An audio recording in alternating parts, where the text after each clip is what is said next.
Hello kananay! Ang gagawin natin ngayon, toasted Mickey Pansit Gisado. Una, painitin natin ang kawali at ilagay ang mantika. Igisa ang bawang.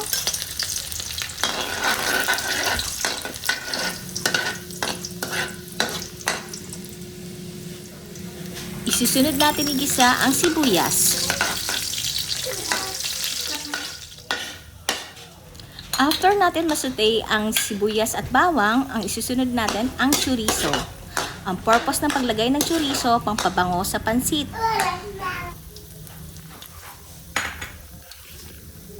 Ang isusunod natin igisa ang atay ng manok. Hayaan natin siyang maging golden brown sa paggisa.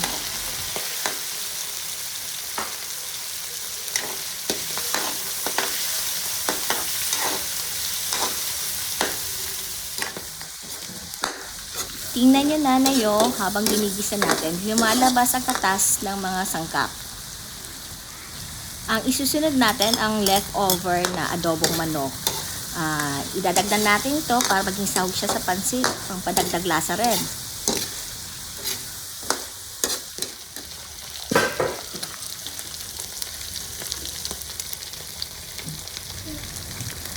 Naglagay rin ako ng Knorr chicken cubes para mas lalong ma-enhance ang lasa ng ating gagawin na pansit.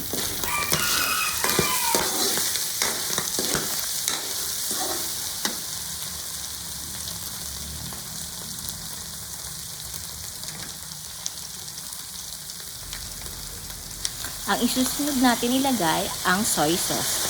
Tansyahin natin ang dami para hindi siya masyadong maalat or tamang-tama lang sa panlasa natin dapat.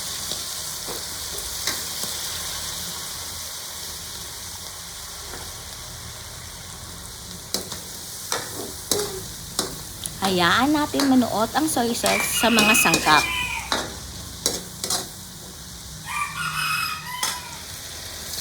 At maglagay tayo ng 1 litrong tubig or sakto lang sa ilalagay nating pansit. So, itatansya lang natin ang dami ng pansit.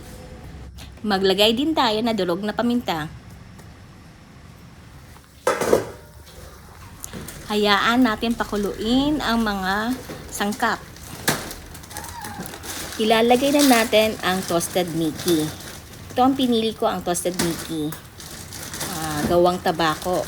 So, hindi ko promote ang product na ito, pero gawang Bicolano to. So, masarap to. Masarap. I-try nyo, mga kananay. Half kilo lang tong toasted Mickey. Sakto lang para sa mga anak ko at kung sino man na darating. Saktong-sakto lang pang agahan.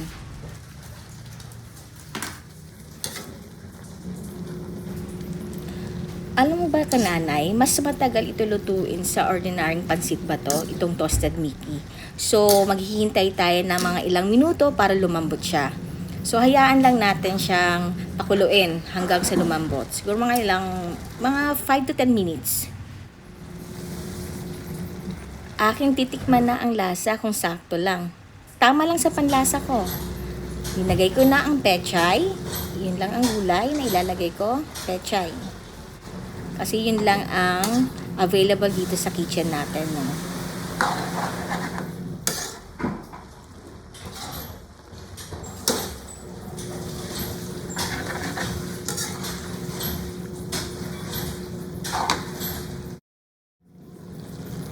Wow, ang bango-bango. Ang sarap-sarap.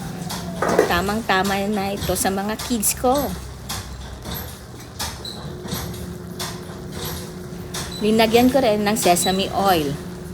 Optional lang to kananay. So, kung wala kayong sesame oil, okay na.